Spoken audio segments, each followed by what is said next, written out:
Hello gentle viewers and welcome to another episode of Alistair Reviews It, and today I'm going to be reviewing the latest Super Bowl trailer for the Falcon and the Winter Soldier. So I have not seen this trailer yet. This is a total blind react, and then I kind of want to talk about afterwards what I liked, what I didn't like, what we might see going forward, and just see if we can generate some excitement for the show. I don't know at this point. I haven't paid as much attention to the Falcon and the Winter Soldier as I have before. Actually, before we start, I just want to say that these two characters are two characters that I've really come to love and appreciate over the course of their term in the Avengers. Obviously, Sam Wilson is introduced in the Winter Soldier, Captain America: The Winter Soldier, as his new best friend, and Sebastian Stan, also Bucky, is Captain America's OG best friend from back in the days, who he doesn't know what happens to. He thought that, Sebastian Stan was dead, and then he was alive, and then the course of all of the Captain America movies are about finding, rescuing Bucky, and also befriending Sam. So it's really a tale of friendship. And what I find very interesting is, which we can see in like Captain America Civil War, is that both Bucky and Sam have this kind of dislike towards each other, where they say they hate each other and all that. So I think that's going to create a very cool dynamic, and I'm excited to see what their friendship is like. So without further ado, let's play this.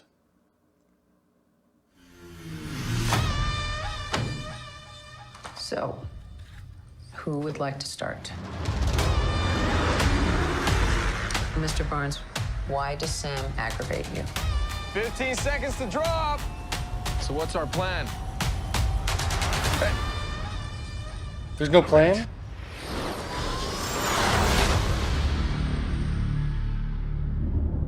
I like the color with that. Cannot be allowed to exist. I have no intention to leave my work unfinished. I think this is a villain from Civil War. The world's upside down right now. So is it Captain America's? Where do we start? Not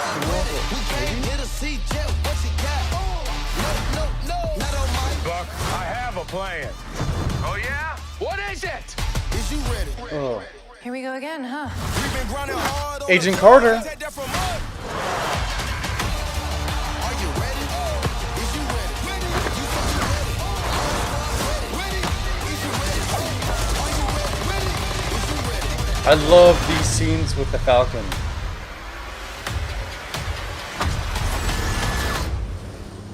Hello, girl, kick your ass.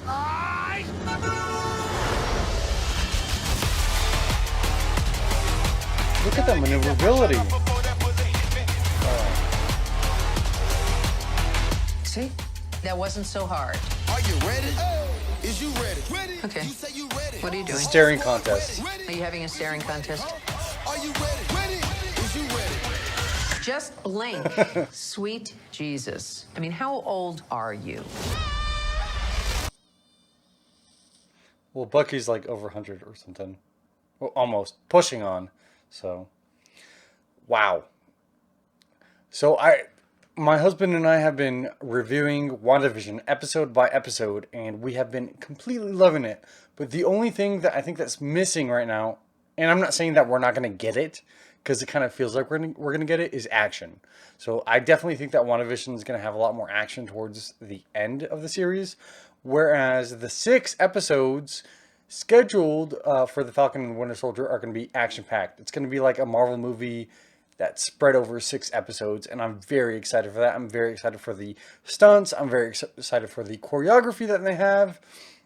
And I think that from what I've seen from this trailer is that the Falcon is really stealing the show. And I'm not sure if that's intentional or because Bucky's more, I don't know, not self-involved. What is it, like kind of reticent, I feel like. Bucky as a character is a lot more reticent after what's happened to him, being tortured for 70 years from the Hydra Russian government.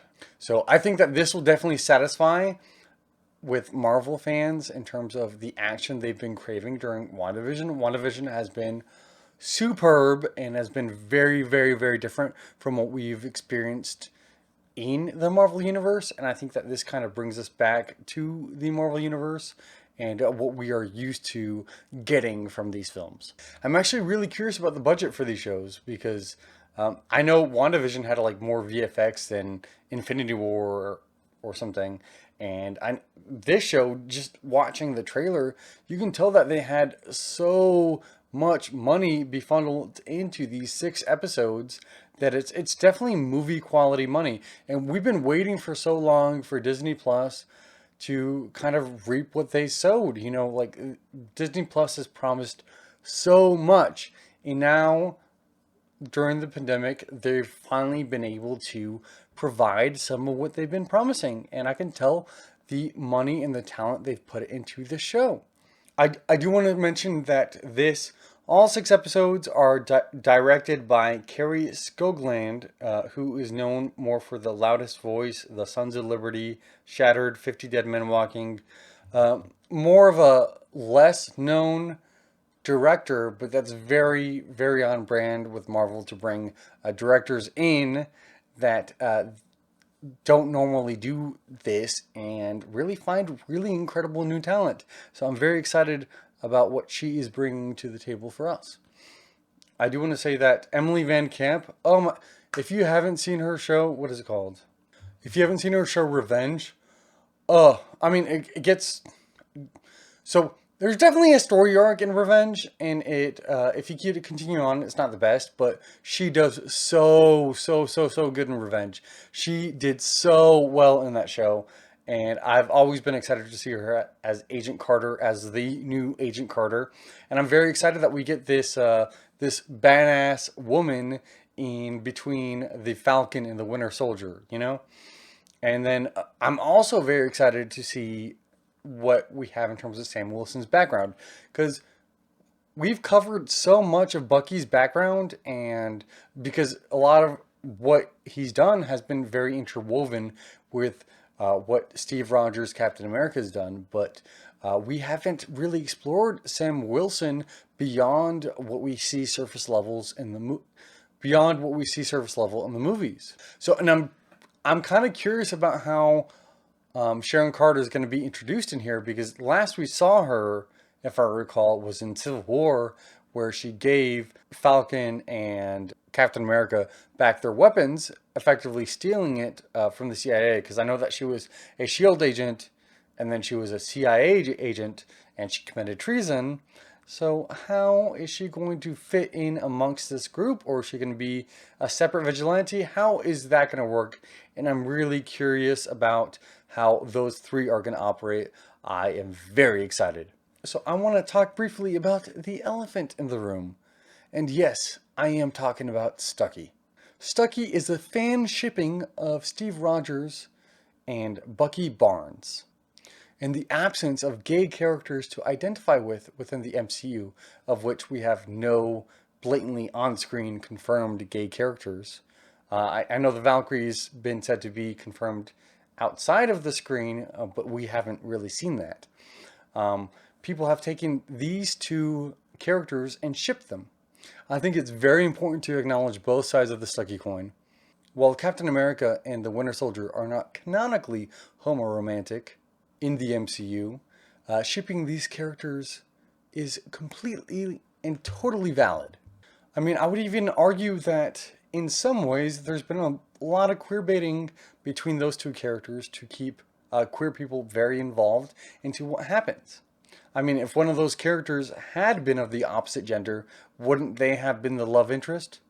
I feel like that just makes sense. And I do want to say that this is all from my opinion, or from what I've interpreted, and I definitely think all interpretations are completely valid. I mean, this is a fan thing. Like, Marvel's all about the fandom. So, yeah. But Stucky is very valid from a straight perspective as well. I feel like Peggy may have been Steve Rogers, the love of his life for Captain America, but Bucky was his soulmate. You can have the love of your life and your soulmate, and sometimes they're the same person, and sometimes they're different. Sometimes it can be a parent or a sibling who's your soulmate, you know, or a best friend.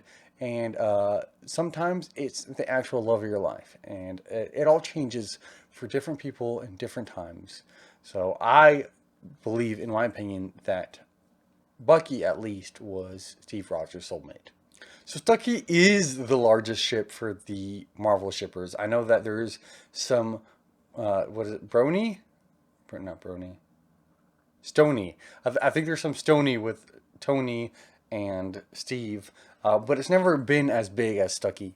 I think the Russo brothers did an excellent job taking Joss Whedon's legacy with the Avengers and the MCU. Also Kevin Feige, and taking all of that and creating such wonderful movies with Winter Soldier, Civil War, Endgame, Infinity War. Like, those were amazing. But if we harken back to the first movie where Bucky is introduced, you know, Steve Rogers always looks up to him until Steve Rogers becomes a super soldier. And at that point, you know, it's about saving Bucky. And then his greatest emotional, like, pitfall in that movie is when Bucky seemingly dies.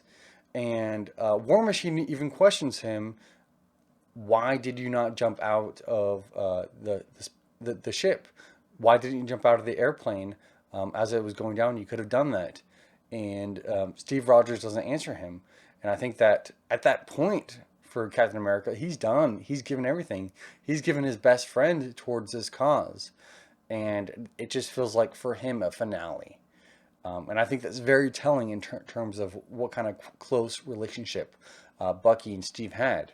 So, and then in Captain America, the Winter Soldier, we have, we have Captain America in the 21st century, and he's confused. He has nobody there, and Peggy is towards the end of her life. It's actually very sad. But then we have this awkward pairing between him and Agent Carter, the new Agent Carter, that never really works out. I can see what they were going for, but didn't really work out. But the big thing about that movie was, one, befriending Sam Wilson. That was a huge part of Captain America. I think Captain America is definitely a friends guy. He loves to have his friends, and being able to befriend a fellow war veteran was a big thing for him. To have somebody that he's able to relate to on some level, because he can relate to the rest of the Avengers on some level. I mean, they're all superheroes trying to save the world or save the universe, but it's very important to him to be able to relate to a soldier type person, just like he related to Bucky. But the movie really revolves around Captain America and the Winter Soldier. I mean, it is called Captain America, the Winter Soldier, where he's trying to find Bucky. He's risking everything to not annihilate his opposition, but save his opposition, which is in his character. But he goes to great leaps and bounds, and it's crazy to me that one line from Steve Rogers was enough to break through to Bucky. I'm with you till the end of the line. That's what he tells Bucky. I'm with you until the end of the line. And then he falls through, and Bucky saves him. And from there, Bucky goes back, but then he escapes. He's trying to deal with the fact that he was an assassin for 70 years, being mind controlled. But then we have the third Captain America movie, Captain America Civil War, and the Russo brothers have referenced this movie as a legitimate love story between Bucky and Steve Rogers. Though they did say it was more of a romance than a romance, but it's really a love story. It's how much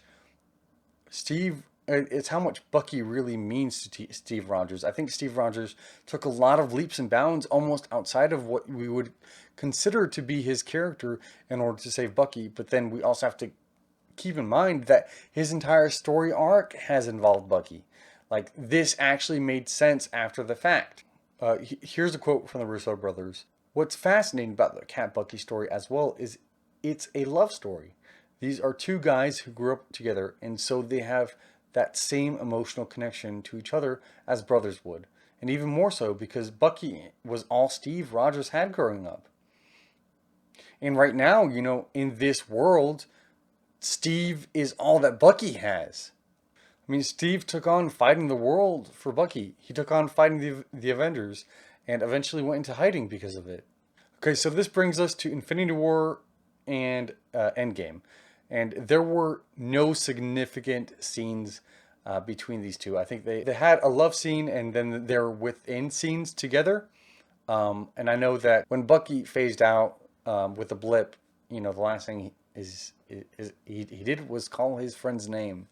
And that was so emotional for me. But the Endgame sequence of it, the end portion of Endgame, really upset me. And it upset me because they didn't have an actual goodbye. And because of the decisions that Steve made towards the end of Endgame. That just didn't make sense for his character, in my opinion. And those decisions was one, not saying a proper goodbye, at least on screen. If it's not on screen, it doesn't count. Like, it's kind of like like everybody's, oh yeah, they said goodbye off screen. No, that's like a J.K. Rowling thing. Like, no, like that's not going to work out. It's on screen or it doesn't count. So you're telling me Steve went to the past, I'm discounting the fact that, Peggy was married, she had her kids. I'm discounting that because I know other people say that, Steve was her husband during that time. So whether he was her husband or not, that's not something I'm exploring at this point. But I will say that if he went to the past, 70 years ago, and that Bucky's turning into an evil assassin, don't you think that he would save him instead of leaving him there for the 70 years? That just doesn't make sense to him. It makes sense to me. It doesn't make sense to, I think, his character arc. And I do agree. I think that Steve deserved a very good ending. I think especially when we have other characters die at the end of Endgame, it was nice to have a character have a seemingly happy ending, but it just didn't make sense to me. Like, I feel like that wasn't fully explained, and maybe it was intentionally not fully explained. I feel like maybe they might explain parts of it in this next show, and I think that's definitely something that they need to be able to resolve in terms of Bucky's character, because that Steve was all Bucky had, and now I feel like Captain America left such a huge mantle for Bucky and for Sam to be able to shoulder. And these are two characters who haven't really gotten along. And I'm hoping that this is resolved in this next iteration. Obviously, as a gay person, I'm very sad that the Stucky thing didn't work out. I do think that there was some queer baiting, but there's an argument towards just like a really great bromance. But even in a platonic way, it just didn't make sense how their friendship ended. It just didn't make sense to me. So I'm curious as to whether they're going to address that into this one. I'm very excited to see Sam Wilson take a more lead role, which he hasn't been able to take as the Falcon. And for me, it's crazy because we see him do all these acrobatic, crazy things as the Falcon. So it's crazy to me that he isn't super. He's not a super or enhanced, person. And I really do like the dynamic between those two characters. I think they do feel like brothers. They feel like brothers that have a little hatred and a little bit of love towards each other. So I'm very excited to see this more cinematic version of a Disney Plus show. And I would love for everybody to give their opinions down below. Are you guys going to watch it? What do you guys think? What do you guys think of the Stucky ending? The ending of Bucky Barnes and Steve Rogers' friendship? Do you think any of it's going to be resolved in this show? And what are you guys excited about seeing? I'm excited about seeing Bucky Barnes, Sam Wilson, and Agent Carter all working together. And I'm excited about getting more into Sam Wilson's character background, because we haven't done that, which has left me less invested in that character. And for Bucky Barnes to be able to overcome a lot of his, a lot of the weight that's been weighing him down. So, anyways, until next time, gentle viewers, I hope you enjoyed this video. Please let me know what you think. Comment down below. Adios.